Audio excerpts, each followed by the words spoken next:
자손께 호산나 불러온 주의 왕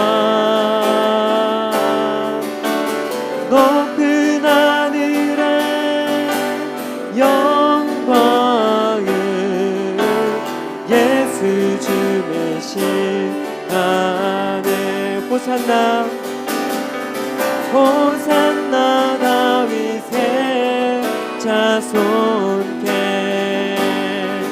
호산나 불러온 주의 왕 높은 하늘에 영광을 예수 주 메시아네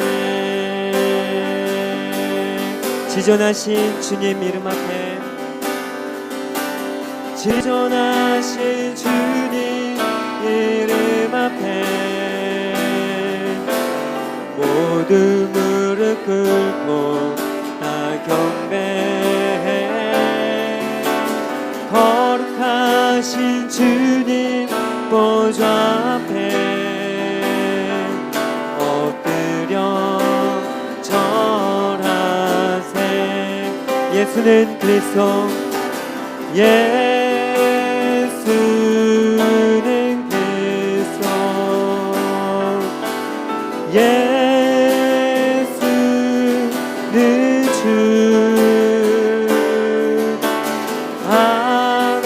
하나님의 영으로 경배드리리 다시 한번 지존하신 주님 이름 앞에 지존하신 주님 이름 앞에 모두 무릎 꿇고 다 경배해 거룩하신 주님 보좌 앞에 엎드려 절하세 예수는 그리스도 예수는 그리스도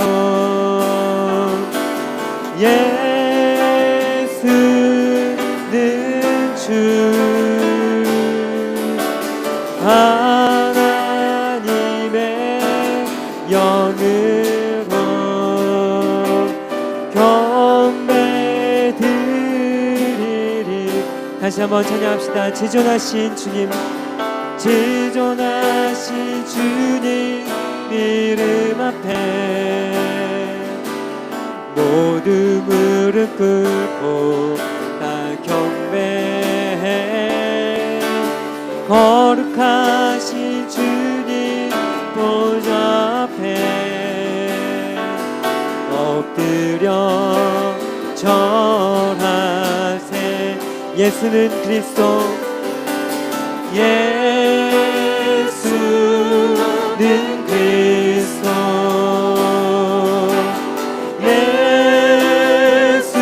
예수는 주 하나님의 영으로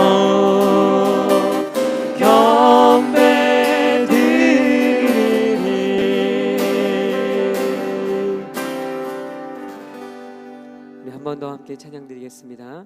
세상의 헛된 신을 버리고 하나님 이름 높여 기리세 함께 하나님 옆에 나아가며 찬양드리겠습니다.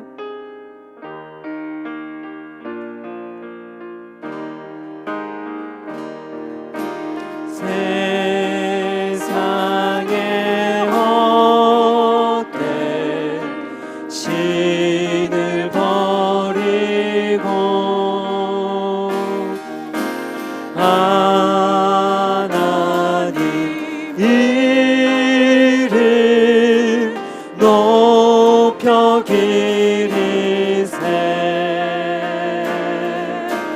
온 천하 백성 모두 나와서 다 같이 하나님만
시기와 미움 아주 버리고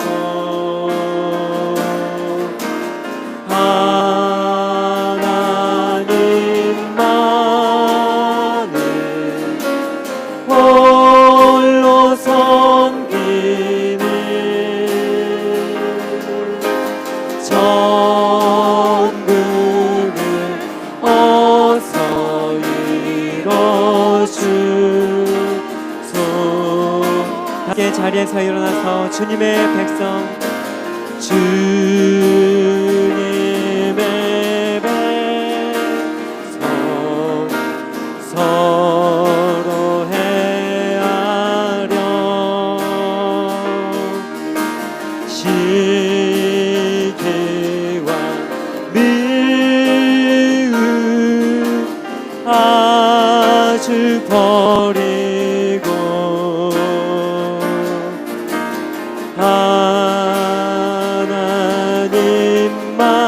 하나님만을 홀로 섬기는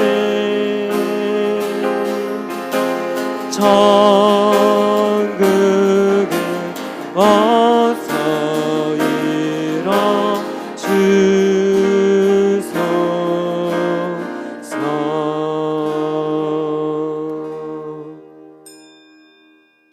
하나님은 영이시니 예배하는 자가 영과 진리로 예배할지니라.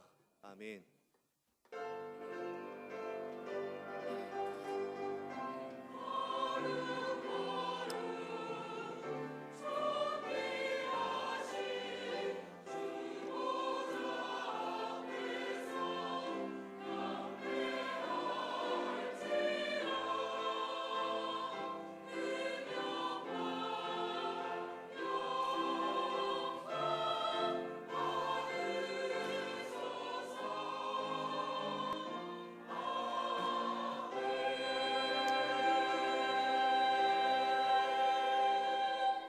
신앙 고백합니다. 나는 전능하신 아버지 하나님 천지의 창조주를 믿습니다. 나는 그의 유일하신 아들 우리 주 예수 그리스도를 믿습니다. 그는 성령으로 잉태되어 동정녀 마리아에게서 나시고 본디오 빌라도에게 고난을 받아 십자가에 못 박혀 죽으시고 장사된 지 사흘 만에 죽은 자 가운데서 다시 살아나셨으며 하늘에 오르시어 전능하신 아버지 하나님 우편에 앉아 계시다가 거기로부터 살아있는 자와 죽은 자를 심판하러 오십니다. 나는 믿으며 거룩한 공교회와 성도의 교제와 죄를 용서받는 것과 몸의 부활과 영생을 믿습니다. 아멘. 한 주간의 삶을 돌아보며 참회의 기도를 드리겠습니다.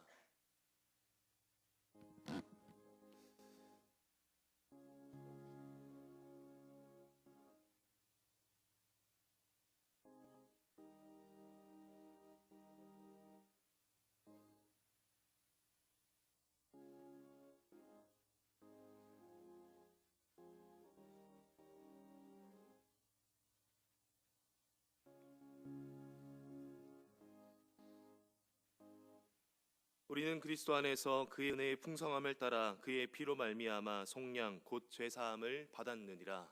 아멘.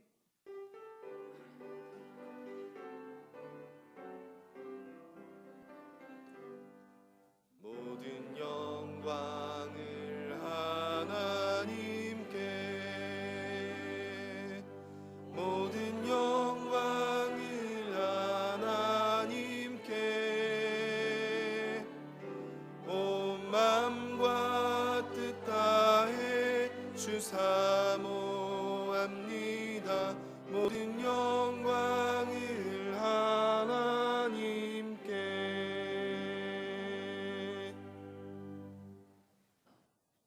제 일은 너는 나 외에는 다른 신들을 내게 두지 말라.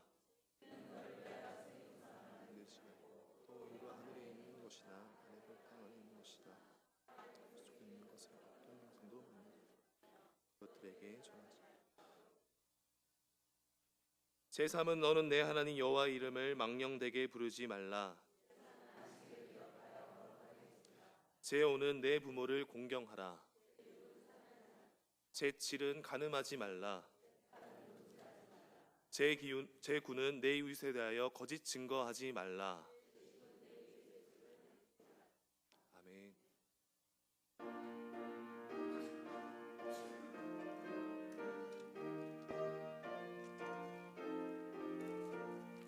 하나님의 크신 사랑 하늘에서 내리사 우리 맘에 항상 계셔 온전하게 하소서. 우리 주는 자비하사 무궁하시니 두려워서 떠는 자를 구원하여 주소서. 걱정 근심 많은 자를 성령 엄하시며 복과 은혜 사랑받아 평안하게 하소서. 처음과 끝이 되신 주님 항상 인도하셔서 마귀 유혹 받는 것을 속히 끊게 하소서. 전능하신 아버지여 후에 능력 주시고 우리 맘에 임하셔서 떠나가지 마소서. 주께 영광 항상 돌려 천사처럼 섬기며 주의 사랑 영원토록 찬송하게 하소서. 우리들이 거듭나서 의미 없게 하시고 후에 귀신 구원받아 온전하게 하소서. 영광에서 영광으로 천국까지 이르러 크신 사랑 감격하고 경배하게 하시소. 아멘.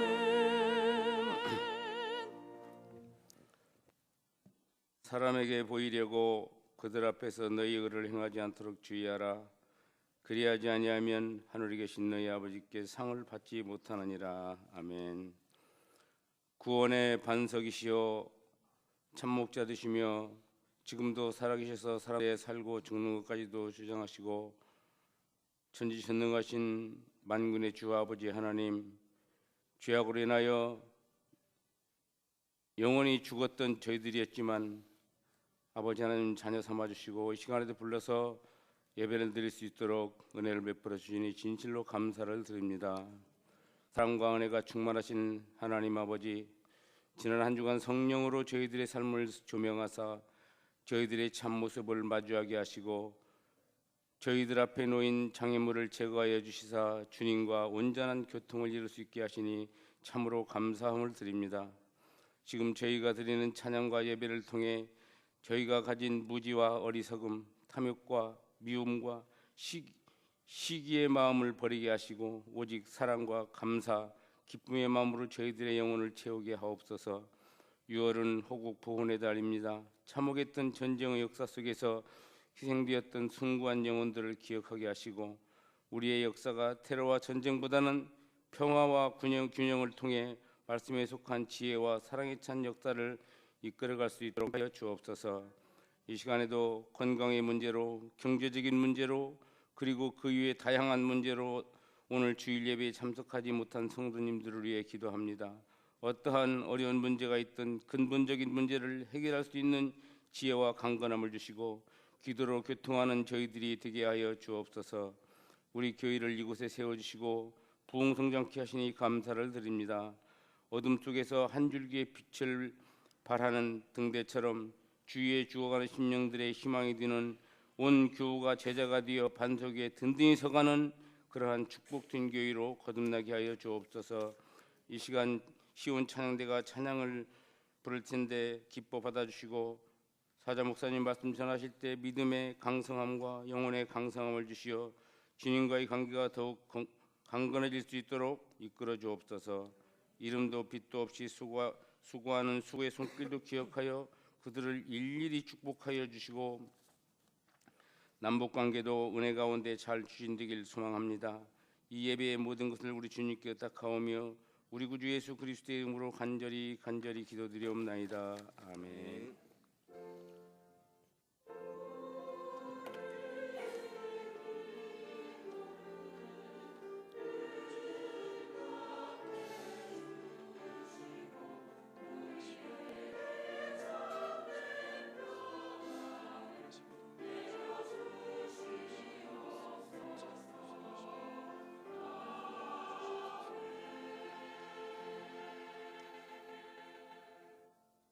일어나서 하나님의 말씀을 받겠습니다. 오늘 우리에게 주시는 하나님 말씀은 로마서 3장 9절에서 31절 말씀입니다. 그러면 어떠하냐? 우리는 나으냐? 결코 아니라. 유대인이나 헬라인이나 다 죄 아래 있다고 우리가 이미 선언하였느니라. 기록된 바 의인은 없나니 하나도 없으며 깨닫는 자도 없고 하나님을 찾는 자도 없고 다 치우쳐 함께 무익하게 되고 선을 행하는 자는 없나니 하나도 없도다. 그들의 목구멍은 열린 무덤이요 그 혀로는 속임을 일삼으며 그 입술에는 독사의 독이 있고 그 입에는 저주와 악독이 가득하고 그 발은 피 흘리는데 빠른지라. 파멸과 고생이 그 길에 있어 평강의 길을 알지 못하였고 그들의 눈앞에 하나님을 두려움이 없느니라 함과 같으니라.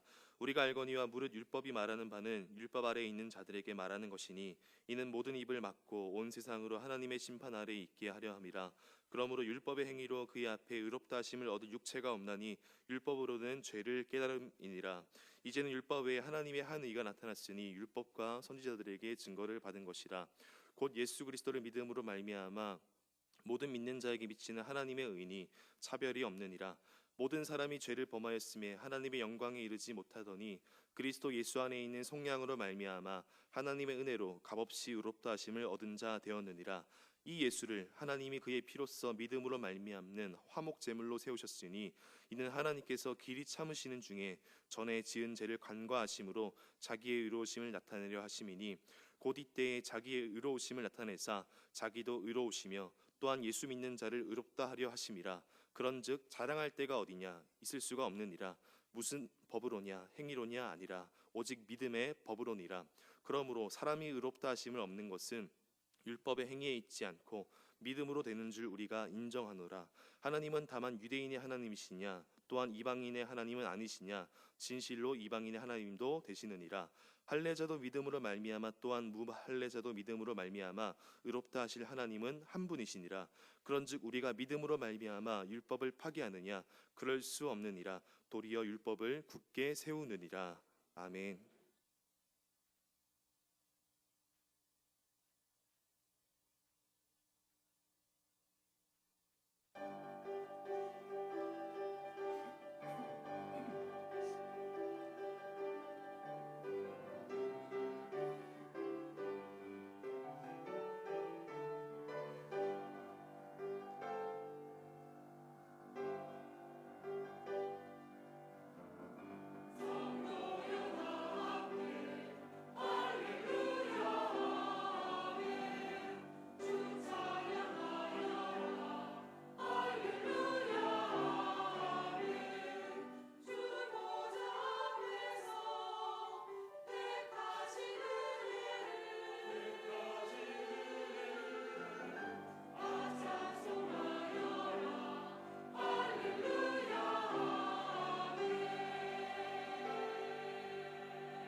아멘, 아멘.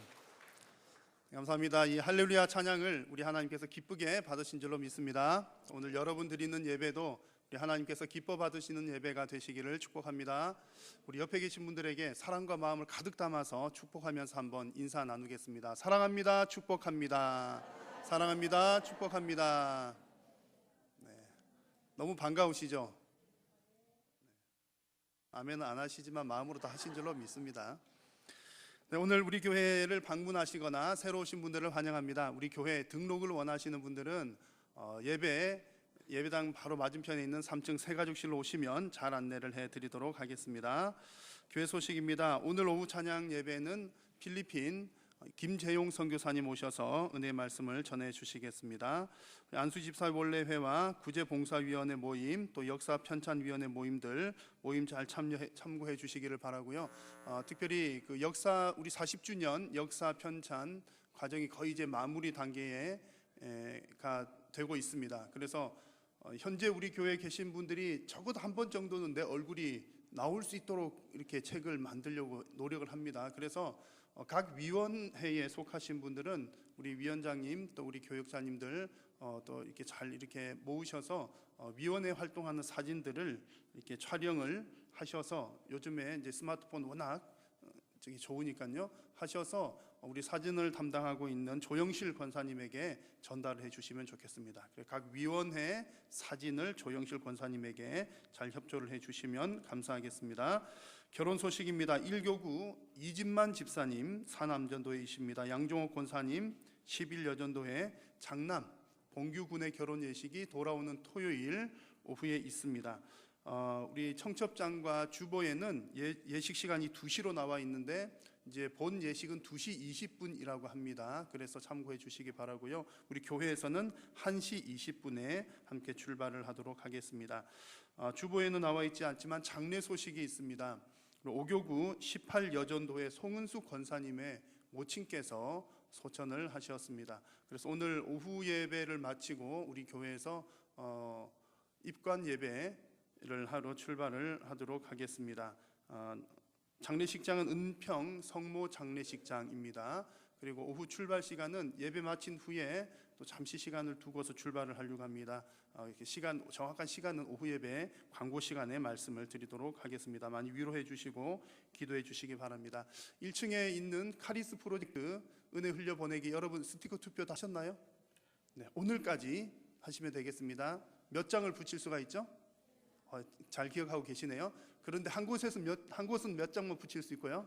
하나, 그래서 3곳에 붙일 수가 있습니다. 한 곳만 하셔도 되고 3곳까지 하셔도 되겠습니다. 그래서 여러분들 좀 관심을 많이 성도님들 가지고 함께 동참하자는 그런 차원에서 진행을 하고 있으니 여러분 모두가 다 참여를 해 주시기 바랍니다. 오늘까지 하시면 되겠습니다. 나머지 광고들은 주보를 참고해 주시기 바랍니다. 봉헌 찬송 드리겠습니다.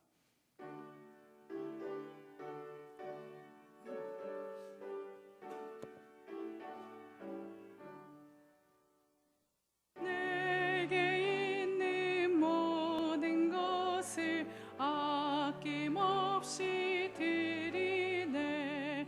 사랑하고 의지하며 주만 따라 살리라. 주께 드리네.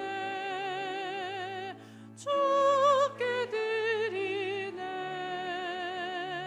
사랑하는 구주 앞에 모두 드리네.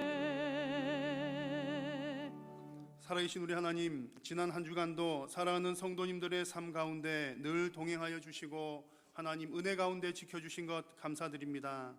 오늘도 주님의 부르심에 응답하여 예배 자리에 나와 주님 앞에 영광을 올려드리오니 예배하는 모든 심령 가운데 은혜를 충만하게 부어주시고 우리가 드리는 이 예배를 하나님 기뻐 받아 주옵소서.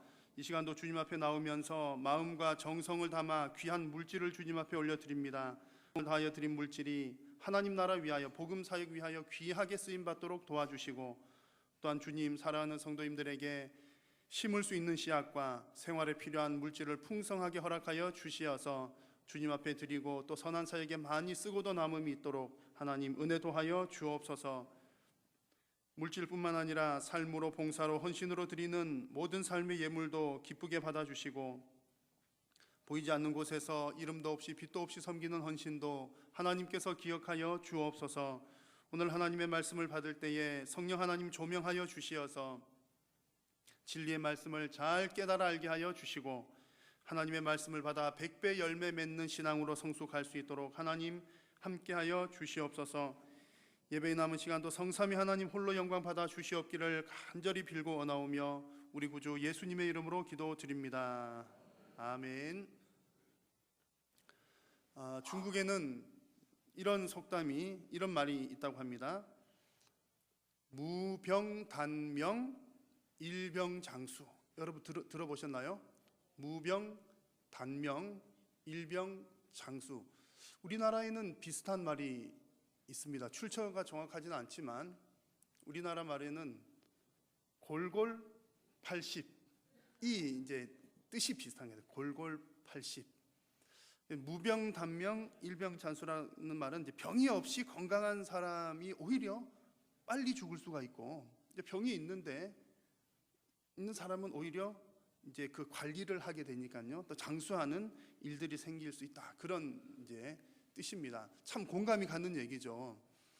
사람들이 다 병이 없는 것처럼 보이는 사람도 사실은 병이 없지 않을 뿐만 아니라 병이 없다고 해서 마음대로 이렇게 관리하지 않게 되면 없던 병도 이렇게 생기게 됩니다.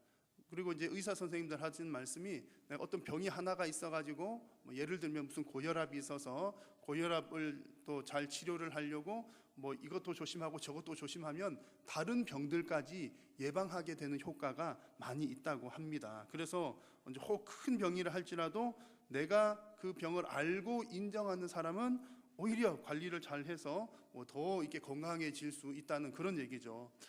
이 얘기를 드리는 것은 영적인 면에 있어서도 참 비슷합니다. 영적인 면에 있어서도 나의 영적인 상태가 어떠한지, 본래 인간의 영적인 상태가 어떤지를 정확하게 진단을 잘 내리고 있는 사람들이 영적으로 건강한 생활을 할 수 있다는 얘기입니다. 자, 오늘 본문을 보시면 이제 좀 긴 본문을 제가 잡았습니다만, 그렇지 않아도 좀 어려운 로마서인데 길게 잡았는데, 이제 9절에 그러면, 21절에 이제는, 또 27절에 그런즉, 이 세 가지 접속사를 기준으로 해서 세 단락으로 내용을 세 가지로 나눌 수가 있습니다. 이 세 가지로 나누는데 이 각각의 단락들은 이제 하나님께서 우리 구원과 관계되어서 어떻게 진단을 하시는가, 또 어떤 처방을 주셨는가, 그리고 구원 이후에 어떻게 관리하기를 원하시는가에 대한 말씀을 우리들에게 주시고 있습니다. 그래서 좀 긴 본문이기는 하지만 이렇게 틀을 좀 잡고 핵심적인 내용들을 잡아 나가면 여러분 하나님 말씀을 쉽게 잘 이해를 하실 수가 있을 것입니다. 자, 먼저 이제 9절 말씀부터 시작되는 내용입니다. 9절부터 보시면 9절에 이제 그러면이라고 시작하는 내용은 죄에 대한 하나님의 진단을 보여줍니다. 그러면 어떠하냐? 우리는 다 나으냐? 결코 아니라 유대인이나 헬라인이나 다 죄 아래 있다고 우리가 이미 선언하였느니라. 자, 여러분, 하나님의 진단은 한마디로 무엇입니까? 유대인이나 헬라인이나 모두가 다 무엇 아래에 있다? 죄 아래에 있다는 것이 하나님의 진단입니다. 여러분, 지난번 로마서 말씀 2주 전쯤에 나눌 때 여러분 오늘 본문 앞구절 내용이 기억나십니까? 그때 유대인들에게 하나님께서 특별한 혜택을 주셨다는 특권을 주셨다는 얘기를 쭉 나누었습니다. 그래서 유대인들이 그런 특권을 받은 민족임에는 분명하지만 그럼에도 불구하고 그들 역시 죄 아래 있다라고 선언하고 있는 것입니다. 이 얘기는요, 이미 지금 1장 18절부터 해서 계속해서 반복해서 얘기를 하고 있습니다. 이방인들도 죄인들이야, 뭐 몰랐다고 이렇게 해봐야 핑계할 수 없어, 유대인들 너희들도 예배는 아니야, 똑같은 죄인이야, 특권을 가지고 있지만 오늘 또 말씀에서 그래도 너희들 다 죄인이야, 그런 얘기를 지금 계속 반복해서 강조를 하고 있습니다. 자, 그러면 여러분, 지금 로마서 말씀에서는 이렇게 유대인이나 헬라인이나 다 죄인이다라고 말씀을 하고 있는데, 지금 우리의 위치는 어디쯤 될까요? 여러분들은 어디에 있으십니까? 여러분들은 은혜 아래 계십니까? 죄 아래 계십니까? 은혜 아래 계신가요? 죄 아래 있나요? 은혜 아래 있긴 한데, 오늘 말씀에서는 유대인이나 헬라인이나 모두가 다 죄 아래 있다고 그랬는데 우리는 둘 중에 어디에 속합니까? 둘 중에 하나는 속할 거잖아요. 그럼 모두 다 죄 아래 있다고 했습니다. 그래서 우리가 넓게 보면 여러분 대답을 하시는 것처럼 궁극적으로는 우리가 은혜 아래에 있는 것이 맞는 얘기입니다만, 이 땅 가운데 살아가는 동안에는 모두가 죄 아래에 있다는 말은 죄의 영향력 아래에서 우리가 있다라고 하는 것이 정확한 표현입니다. 이 땅은 아직까지 천국은 아니죠. 하나님께서 아직 완전한 제 이름으로 완성된 그런 상태가 아닙니다. 그래서 그런 경우에 우리의 환경이 그러하다는 것입니다. 죄가 있는 환경 가운데 우리가 살아간다, 이런 얘기입니다. 미세먼지가 충만할 때 피할 수 있는 곳이 어디입니까? 성능이 좋은 뭐죠 그거? 공기청정기라면 이만큼은 좀 괜찮긴 하지만 그러나 우리가 살고 있는 기본적으로 어떤 환경입니까? 미세먼지 가득한 환경이잖아요. 그런 것처럼 이 세상은 죄의 영향력, 죄가 가득 차 있는 곳이다. 왜 그런 거 하니? 내가 원든 원치 않든 한 사람으로 인해서 죄가 이 땅에 들어왔기 때문입니다. 로마서 5장은 그 얘기를 하죠. 한 사람으로 말미암아 죄가 세상에 들어왔고 모든 사람이 죄를 지었으므로 사망이 모든 사람에게 이르렀느니라. 이것이 하나님의 진단입니다. 그래서 사람은 태어날 때부터 죄인이라는 얘기죠. 에베소서 말씀에서는 이제 이 내용을 본질상 진노의 자녀다라고 하는 표현을 사용합니다. 본질상이라고 하는 말도 영어를 보면 태어날 때부터라고 하는 그런 의미를 가지고 있습니다. 태어날 때부터 죄인. 여러분, 사람들은 태어날 때부터 죄라고 하는 환경 속에서 태어나고요, 또 그 사람들은 모두가 다 죄인으로 태어납니다. 그렇기 때문에 사람은 죄가 무엇인지를 배우지 않아도 죄를 잘 짓습니다. 여러분 한번 스스로 돌아보십시오. 여러분, 누가 여러분들에게 죄 지으라고 가르쳐 준 적이 있으십니까? 아마 없으실걸요. 누가 여러분들에게 사람을 미워하려면 이렇게 미워하는 거야, 미워하는 방법을 여러분 배우신 적이 있으십니까? 없으시죠. 그런데 미워하신 적이 한 번도 없으신가요? 그렇지는 않으실걸요. 아마 여러분들 어느 학원에 등록해서 잘 싸우는 법 10주 단기 완성, 그래서 이렇게 해서 사람들하고 싸워서 꼭 이길 거야, 그런 거 배우신 적 없으실 겁니다. 배운 적이 없지만 우리는 미워하고 다투고 싸우는 일에 우리 모두가 다 능숙합니다. 왜 그렇습니까? 사람은 태어나면서부터 죄인이기 때문입니다. 그래서 오늘 말씀에서는 죄의 영향력 아래에 있는 사람들이 다 죄인이라고 하는 얘기를 하면서 구체적으로 다음과 같은 진단을 합니다. 모든 사람이 다 죄인이라고 하는 진단을 좀 구체적으로 세 가지로 진단을 하는데요, 10절 말씀에서는 제가 조금 오타가 났죠. 10절 말씀에서는 기록된 바 의인은 없나니 하나도 없다 그랬습니다. 그래서 하나님의 첫 번째 진단은 죄 아래에 있는 사람, 모든 사람은 의인은 하나도 없다라는 뜻입니다. 가끔 성경에 보면 의인이라고 하는 말이 나오기는 나옵니다. 누가 의인이라고 나왔습니까? 구약 성경에서는 노아가 당대 의인이라는 표현을 사용했고요, 신약에서는 누가복음 2장에 보면 시몬이라고 하는 사람을 두고서 의인이라는 표현을 사용했습니다. 그러나 여기서 의인이라고 기록한 것도 그들 스스로가 자기의 구원을 이룰 만한 의의를 가지고 있다, 그런 뜻이 아니라 그 시대의 다른 사람들에 비해서 하나님 말씀 편에 서 있다라는 측면에서 의인이라고 하는 표현을 사용을 한 것입니다. 그러므로 여러분, 죄의 영향 아래에서 스스로 구원을 얻을 만한 의의를 가진 사람은 아무도 없다라고 하는 뜻이 의인은 하나도 없다는 얘기입니다. 자, 두 번째는 깨닫는 자도 없고 하나님을 찾는 자도 없다는 것이 하나님의 진단입니다. 11절 말씀인데요, 9절이 좀 바뀌었습니다. 깨닫는 자도 없고 하나님을 찾는 자도 없다. 범죄한 하나님을 이해할 만한 지혜가 없다는 얘기입니다. 깨닫는 자가 없다는 말은 하나님을 이해할 만한 지혜가 없다, 그런 얘기고요. 범죄한 인간은 본성상 하나님을 사모하거나 추구하지도 않는다라는 그런 얘기입니다. 그래서 이사야 말씀에서는 이런 어리석은 사람들을 두고서 잘 아는 말씀이잖아요. 우리는 다 양 같아서 각기 제 길로 갔다. 말 안 듣는다는 얘기입니다. 지혜가 없다는 얘기입니다. 자기 마음대로 다닌다는 얘기죠. 자, 여러분, 이런 말씀이 누구를 향한 얘기입니까? 누구를 향한 얘기요?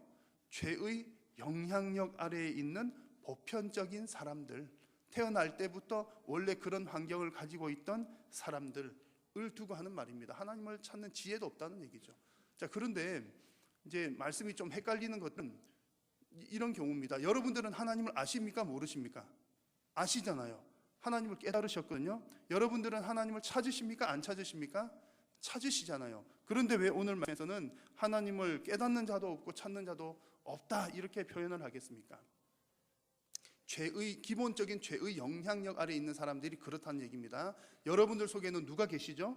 성령님이 계십니다. 그래서 여러분들이 하나님을 찾고 여러분들이 하나님을 아는 것은 내가 찾은 것이 아니라 여러분 속에 거하시는 성령께서 깨닫게 해주신 줄로 믿습니다. 성령께서 안 계시다면 자연적인 상태에서는 우리는 그 어느 누구도 하나님을 깨달을 수도 없고 찾을 수도 없다는 그런 얘기입니다. 같은 맥락에서 하나님께서 주시는 세 번째 진단은 모든 사람은 죄 때문에 멸망에 이를 수밖에 없는 무익한 존재들이고 선을 행할 수도 없는 영적인 무기력자들이다 라고 하는 것이 하나님의 진단입니다. 이 말씀도 조금 걸리죠. 착한 일 하는 사람 더러 봤는데, 아니 믿는 사람들 아니라 할지라도 예수님 안 믿는 사람들 중에서도 착한 사람들이 좀 있는데 왜 성경은 선한 일을 하는 사람들이 하나도 없다고 할까? 자, 여러분 중요한 핵심은요, 오늘 지금 이렇게 주시는 말씀은 구원에 관계된 말씀입니다. 구원에 관계된 말씀, 구원을 이루기 위한 선이 하나도 없다라는 그런 얘기입니다. 지금 우리가 살피고 있는 로마서 말씀, 오늘의 본문은 구원에 관한 얘기입니다. 하나님은 계속해서 타락한 인간의 상태들에 대해서 진단을 하고 계신 겁니다. 설령 선한 양심이 조금 살아 있어가지고 착한 행동을 하는 사람, 하는 것처럼 보이는 사람 있다 할지라도 그 선한 일들이 구원을 이루는 하나님의 선에는, 그 기준에는 전혀 미칠 수가 없다는 얘기입니다. 그래서 죄를 지은 인간은 죄 때문에 쓸모없는 인간이 되었다라고 하는 것이 여러분 하나님의 평가요 진단입니다. 자, 이런 지금 하나님의 진단은요 쭉 들어보면 사실은 썩 유쾌한 내용은 아니죠. 왜냐하면 계속해서 하나님께서 뭐라고 말씀을 하시는 겁니까? 너는 죄인이야, 이 얘기를 하시는 거예요.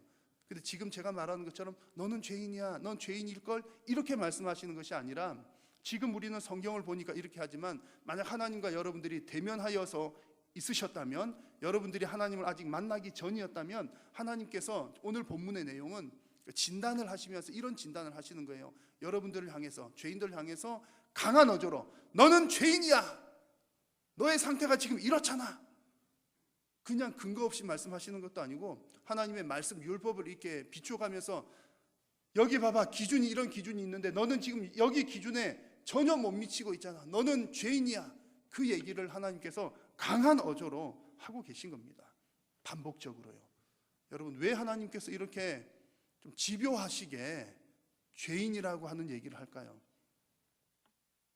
여러분 이제 예수님 처음 믿으실 때가 언제인지 모르겠지만 많은 분들이 학생 시절에는 수련회, 여름 수련회 가서 예수님 영접하는 경우들이 많습니다. 근데 이제 좀 표현을 하자면 그때 수련회 가서 예수님을 영접하였다기보다는 조금 우스갯소리로 표현하자면 예수님 영접을 당하는 거죠. 왜냐하면 이제 수련회 특징이 있잖아요. 혹은 부흥회나 특징이 막 설교자가 하면서 이제 회개하십시오, 너는 죄인이야, 막 이렇게 하면서 계속 울게 만들고, 눈물이 나면 내가 이제 뭔가 죄 회개하는 것 같고 성령님 들어온 것 같고, 그렇게 해서 나 이제 한번 울고 나면 새 사람 되었어, 그런 감동을 여러분 받으신 경험들이 많을 겁니다. 그렇게 강조했던 이유가 뭘까요? 너무나 중요한 것을 사실은 강조한 거예요. 죄인이라고 하는 사실을 알려주는 거죠. 하나님께서 지금 로마서 말씀에서 그런 겁니다. 너는 죄인이야. 왜 이렇게 할까요? 죄 지은 것 하나하나 들추어내가지고 여러분들 다 지옥에 보내려고 이렇게 말씀하실까요? 여러분 그렇지 않습니다. 이 부분이 여러분 너무나 중요한데요, 하나님께서 사람들을 향해서 너희들은 죄인이야 라고 하는 것을 그토록 강조하는 이유는, 또 우리가 그 죄인인 것을 깨달아야만 하는 이유는, 그 죄를 깨닫게 하여서 우리로 하여금 구원의 소망을 품게 하시기 위함입니다. 내가 죄인인 것을 알아야, 하나님 제가 죄인이로군요, 어떻게 해야 되겠습니까? 하나님 저는 살고 싶어요, 살려주세요. 여러분 그런 일이 없으셔야 되겠지만, 여러분들이 암에 걸렸다면 암에 걸린 것을 알아야 의사 선생님 살 길을 좀 찾아주세요, 알려주세요, 그럴 거 아닙니까? 내가 중한 병에 걸렸는데 암 말기까지, 아니 지금 초기라고 해보면 초기 암인데 전혀 모르는 상태에서 가만히 내버려 두면 어느 날 예상치 못하게 죽음이 오는 겁니다. 하나님께서 우리에게 너는 죄인이야 라고 알려주시는 것은 여러분들을 죽이려고 하시는 것이 아니라 살리기 위함인 줄로 믿으시기를 바랍니다. 이 사실이 너무나 중요합니다. 여러분들은 하나님 앞에서 죄인인 것을 인정하십니까? 아마 여러분들의 대부분은 하나님으로부터 죄인인 것을 진단받으셨고 또 그것을 인정하시는 줄로 저는 확신을 합니다.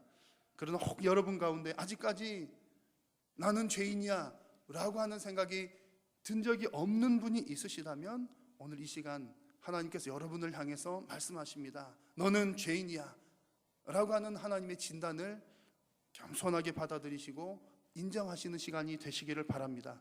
내가 아픈 것을 인정해야 우리가 살 수 있기 때문입니다. 하나님께서 이렇게 계속해서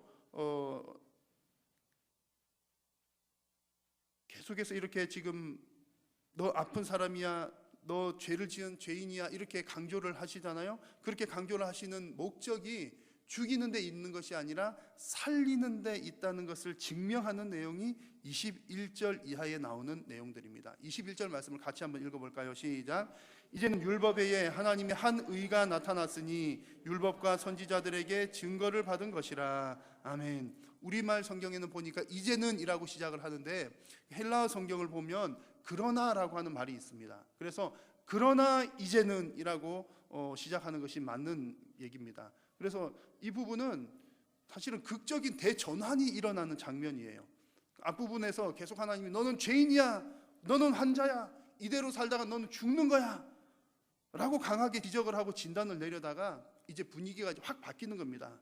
그러나 이제는, 그러나 걱정하지 마, 해결할 수 있어, 너가 살 수 있는 처방전이 있어 라고 하나님께서 말씀을 하시는 것입니다. 그 하나님의 처방전이 바로 오늘 21절에 나오는 것처럼 율법 외에 하나님의 의입니다. 하나님의 의라고 하는 말은 하나님으로부터 온 의라고 하는 뜻입니다. 이 말은 사람으로부터 온 것이 아니라는 얘기가 됩니다. 너무나 중요합니다. 하나님의 의는 결코 사람으로부터 올 수가 없습니다. 하나님의 의를 충족시키는, 공의를 충족시키는 의는 결코 사람으로부터 얻을 수 없다는 얘기입니다. 자, 그러면 사람들을 살리기 위한 하나님의 의는 무엇입니까?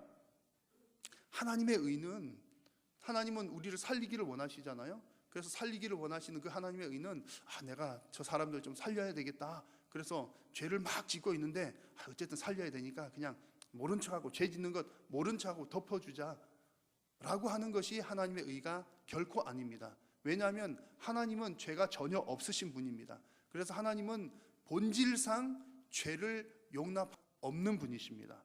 반드시 하나님께서는 죄는 심판하셔야 하는 것이 하나님의 본질이십니다. 그래서 하나님께서는 어쨌든 죄 지은 인간들 살려는 내야 될 거잖아요. 그래서 살려는 내야 되겠고 또 그 값은 치루어야 되니까 하나님께서 사용하신 방법이 바로 예수님을 화목 제물로 삼으신 것입니다.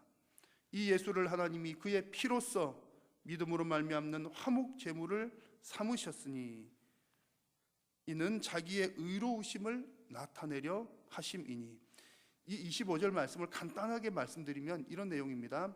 예수님의 피가 하나님의 의를 만족시키는 화목 제물이 되었다라는 말입니다.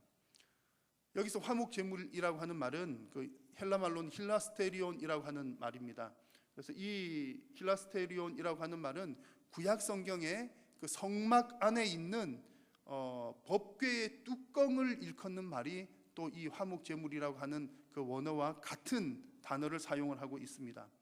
구약 시대에서는요, 그 하나님께 죄를 용서받기 위해서 뭐 이렇게 제사를 많이 드리는데 그 중에 1년에 한 번 크게 온 국민의 죄를 용서받기 위해서 제사하는 날이 있었습니다. 대속죄일이라고 합니다. 그날에는 모든 국민을 제사를 하는 제사장을 위해서 또 그리고 그 성소 성막도 사람들이 사용하는 것이어서 부정하게 되기 때문에 그 깨끗하게 하기 위해서 하나님께 드리는 제사가 있었습니다. 그때 이제 대제사장이 지성소 안으로 들어가 피를 받아서 지성소 안으로 들어가서 그 법궤 뚜껑 위에 이 힐라스테리온, 화목제물이라는 말과 같이 사용된 힐라스테리온 위에 피를 뿌립니다. 그러면 하나님께서 그 피를 보시고 하나님의 공의가 만족이 되셔서 모든 백성의 죄를 용서하시는 것이 구약의 제사의 한 대속죄일에 일어났던 중요한 한 장면입니다.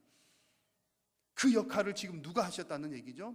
예수님께서 그 역할을 하셨다는 얘기입니다. 예수님께서 십자가에서 죽으신 그 사건은 온 인류의 죄를 용서하시기 위한 하나님의 공의를 만족시키는 행위였다는 겁니다.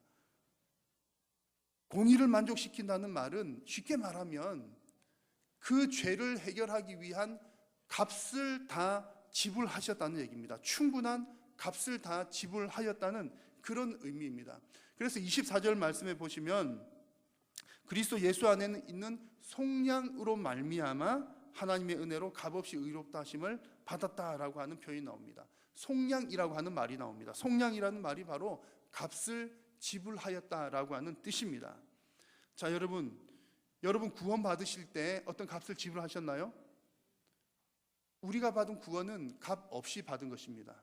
그러나 우리가 받은 그 구원은 나는 값 없이 받았지만 그 구원을 이루기 위해서 예수님께서는 대단한 값을 지불하셨다는 사실을 우리는 잊지 말아야 합니다. 우리가 그냥 싸구려 뭔가를 받은 것이 아니라 대단히 값진 것을 그저 값 없이 받았을 뿐입니다. 여러분, 예수님의 십자가는 하나님께서 여러분들을 살리시기 위해 내리신 대단히 값비싼 처방전임을 여러분 꼭 기억하시기를 바랍니다. 저와 여러분들이 받은 구원은 매우 값진 구원입니다. 이것이 하나님께서 우리에게 주신 처방이시고요. 이제 여러분 하나님께서 우리에게 구원받은 저와 여러분들에게 구원받은 백성들의 삶을 어떻게 관리를 해야 되는지를 또 말씀을 해 주십니다. 건강을 위해서 다이어트 해보신 분들은 다 잘 아시겠지만 다이어트에서 제일 중요한 것은 체중이 감량되고 나서 잘 유지하는 일이죠.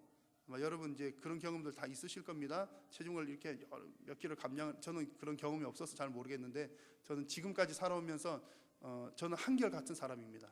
저는 정말 자타갖고 인정을 해요. 제 가족들도 정말 당신은 결혼할 때나 지금 20년이 지난 지금이나 정말 한결같아요. 정말 한결같이 경상도 남자예요. 그런 얘기죠. 한결같습니다. 저는 한결같고 몸무게도 한결같이 쭉 그냥 올라만 가봐서 잘 모릅니다만 체중이 이렇게 내렸다가 다시 돌아가게 되는 현상을 요요 현상이라고 그러죠. 그래서 이제 체중이 이렇게 감량이 되면 그 상태 유지하는 게 중요한데 제가 이렇게 이렇게 자료를 찾다 보니까 어느 의사 선생님이 칼럼에 써놨어요.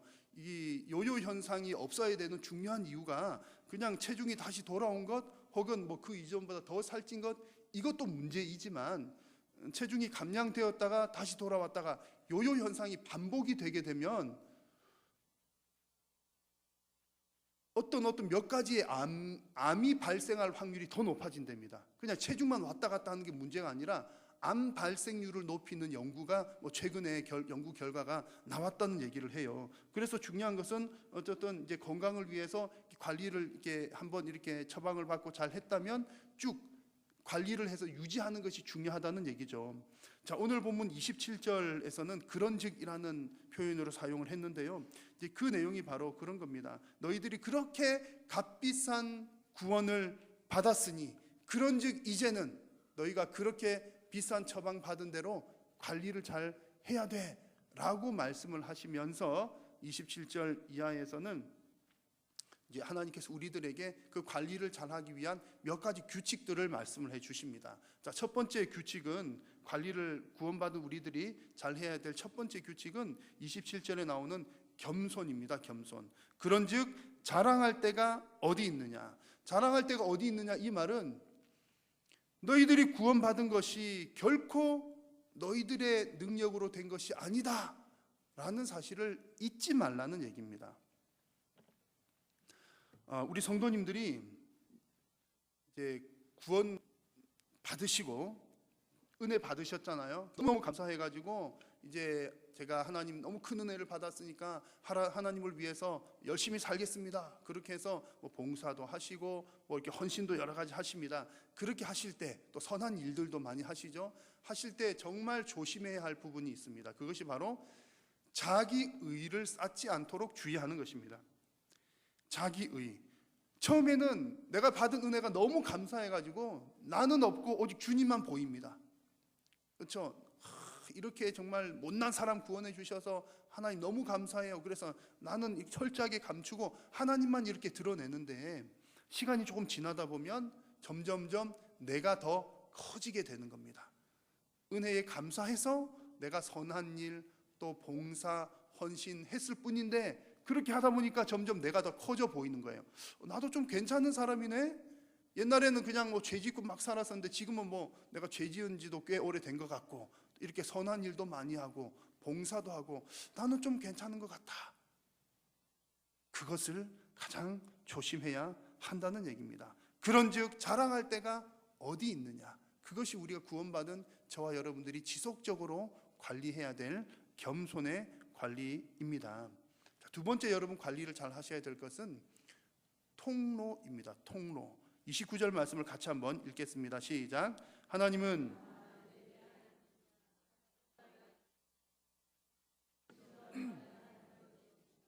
아멘. 내가 받은 은혜를 나만 누리면서 살아가는 것은 건강한 모습이 아닙니다.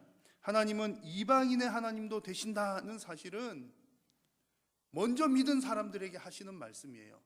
먼저 믿은 자들이 복음의 통로가 되어서 그 복음이 이방인들에게 다른 믿지 않는 사람들에게 흘러가야 한다는 것을 강조하는 말씀입니다. 이 관리를 잘 못한 대표적인 사람들이 유대인들이죠. 유대인들은 먼저 은혜를 받았고 먼저 말씀을 받았고 먼저 하나님으로부터 귀한 것들을 받아서 누리기도 하고 은혜를 받았지만 이방인들에 대해서 관심을 갖지도 않았고 오히려 더 싫어했습니다. 이방인들을 인정하지도 못했습니다. 그러나 그건 잘못된 일이었죠. 하나님께서 원하시는 일이 아니었습니다. 자, 여러분 오늘 예배하는 저와 여러분들도 하나님의 은혜를 먼저 받은 분들입니다. 우리가 받은 은혜가 한 곳에 고여 있으면 위험합니다. 여러 가지 문제들이 생겨나기 쉽습니다. 나 개인적인 문제로부터 해서 공동체적인 문제들도 생겨납니다. 그러므로 은혜는 반드시 흘러가야 합니다.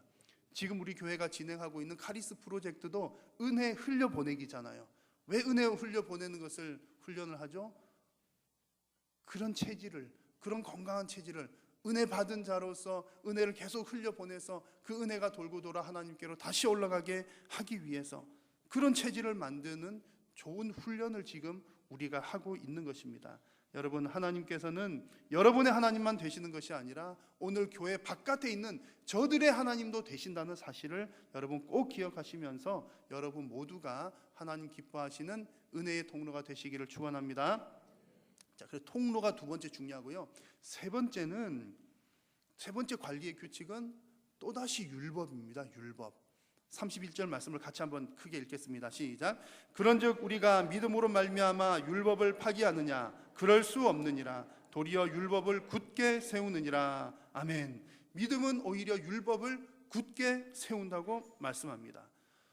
믿음과 율법은 서로 다른 것 같은데 율법은 구약이고 은혜는 신약이고 그렇게 해서 이제 율법은 다 폐하여졌고 이제 믿음 은혜만 있으면 되는 거 아닌가라고 생각할 수가 있지만 오늘 말씀 보니까 도리어 믿음이 율법을 굳게 세운다라고 말씀을 합니다. 여러분 왜 이런 말씀을 주실까요? 자, 율법을 주신 이유를 생각해 보면 답이 너무나 쉽게 나옵니다. 구약 시대에 하나님께서 이스라엘 백성들에게 율법을 주신 이유가 무엇입니까? 1번 율법 잘 지키면 구원해 주려고, 2번 하나님께서 그들을 구원해 주셨기 때문에. 1번입니까? 2번입니까? 명확하게 2번이에요. 명확하게 2번. 하나님께서 내가 이거 너희들 하면 내가 너희들 구원해 줄게 이렇게 하신 것이 아니라는 얘기입니다. 이미 구원을 해 놓으시고 주신 것이 율법이라는 거죠. 먼저 사랑해서 부르시고 내가 너 내 백성 삼을 테니까 너는 이렇게 살아야 돼.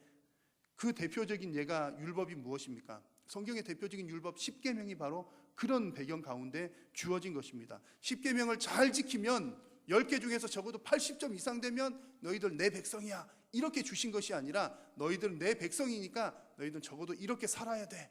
너희들이 나중에 가나안 땅에 가서 살 때에 이런 기준으로 살아야 돼 라고 하면서 구원받은 백성에게 주신, 하나님께서 주신 삶의 기준이 바로 율법이라는 얘기죠. 예수님으로 인해서 은혜 받고 구원받은 우리들도 마찬가지입니다. 여러분들은 무엇을 기준으로 살아가십니까? 당연히 우리는 하나님의 말씀을 기준으로 살아갑니다. 물론 성경에 나오는, 구약 성경에 나오는 여러 가지 율법들 중에 그 이스라엘 공동체에게만 해당되는 법들이 있습니다. 시민법이라든지 또 혹은 어떤 제사에 관련된 의식법들이라든지 그런 것들은 이제 다 이렇게 종료가 되었지만, 그러나 여전히 십계명과 같이 시대를 불문하고 하나님의 백성이라면 마땅히 삶의 기준으로 삼고 살아가야 할 그런 율법들이 있습니다. 그런 법들은 여전히 유효하다는 얘기죠. 그런 의미에서 우리 성도님들은 율법을 더 잘 지켜야 됩니다. 더 잘 지킨다고 구원 더 많이 받는 것이 아니라 이미 우리는 하나님의 백성이 되었으니까 내가 백성인 것을 드러내는 게 무엇입니까? 하나님의 법대로 살아가는 거잖아요. 그래서 우리는 율법을 지킬 때 나는 하나님의 백성이로구나, 나도 내 정체성을 발견하게 되고 내가 하나님의 백성이지, 그러니까 나는 이런 결정을 해야지. 세상 사람들은 저 길로 간다 하더라도 나는 하나님의 백성이니까 하나님의 말씀대로 이쪽 길로 가는 겁니다. 세상 사람들이 볼 때도 저 사람은 유별나게 왜 저래? 라고 말을 할지 모르지만 저 사람은 하나님 믿는 사람이라서 저렇게 하나 보다, 하나님 믿는 사람들은 저런 경우에 저런 결정을 하나 보다 라고 여러분 우리의 정체성을 드러내는 것입니다. 여러분 모두가 다 하나님의 법대로 살아가시기를 축원합니다. 오늘 비교적 긴 본문이었습니다만 하나님의 구원을 이루기 위한 진단과 또 처방과 관리 차원에서 말씀을 살펴보았습니다. 자, 여러분 근본적으로 죄가 들어온 이 세상에는 전혀 가능성이 없었습니다. 아무런 가능성이 없어요. 무익하고 쓸모없는, 정말 그야말로 어디 갖다 버릴 수밖에 없는 그런 상황이었지만, 가능성이 전혀 없는 이 세상에 하나님께서 하나님의 의를 얻을 수 있는 길을 우리에게 주셨습니다. 그것이 바로 예수 그리스도의 십자가였습니다. 이 사실이 바로 하나님의 처방이요 복음입니다. 여러분 모두가 다 이 복음의 진리를 더욱더 깊이 깨달으시기를 바라고, 또 하나님의 백성답게 살아가는 저와 여러분 모두가 되시기를 축복합니다. 기도하겠습니다. 주님 고맙고 감사합니다. 우리에게 하나님 은혜를 허락하여 주시고 예수 그리스도를 통하여 하나님의 의를 허락하여 주시며 하나님의 백성으로 살게 하여 주시니 감사합니다. 사랑하는 모든 주님의 백성들이 하나님의 백성답게 말씀대로, 주님 주신 말씀대로 살아갈 수 있도록 주님 은혜를 더하여 주시옵소서. 날마다 하나님의 복음을 더욱더 깊이 깨닫는 은혜가 있게 하여 주옵소서. 예수님의 이름으로 기도드립니다. 아멘.